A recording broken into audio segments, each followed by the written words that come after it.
আমি রহমত দেই, মাগফিরাত দেই, নাজাত দেই।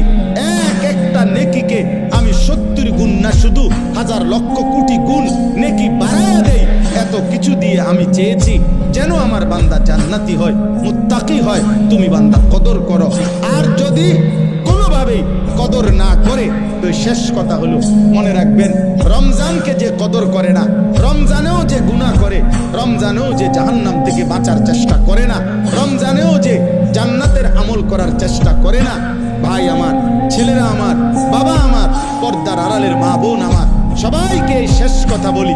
আল্লাহ রসুল বলছে, জিব্রাইল আইসা রমজানের শেষ দিন নবীজিকে আইসা বলে গেছে, ইয়া রাসূলুল্লাহ, এত বড় রমজান পেল, ইফতার, সাহারি, তারাবি, এতেকাফ, শবে কদর, প্রতি ঘন্টা মিনিটে এত মাফ নেওয়ার সুযোগ থাকার পরেও যেই নাফরমান জাহান্নাম থেকে বাঁচার চেষ্টা করে নাই, গুনাহ থেকে আল্লাহর কাছে মাফ নেয় নাই, জান্নাতের জরুর আশা পূর্ণ করতে পারে নাই, আমল করতে পারে নাই, খোদার কসম নবীজি বলছে, জিব্রাইল আইসা বলছে, ইয়া রাসূলুল্লাহ, এমন নাফরমানের উপরে আল্লাহর লানত, আল্লাহর লানত, লানত, লানত। নবী বলছে আমিন, আমিন। মানে নবী বলছে, হ জিব্রাইল, আমিও বললাম আল্লাহ এমন লানত আপনি কবুল করেন এই নাফরমান উম্মতের উপরে, আমি নবীর লানত।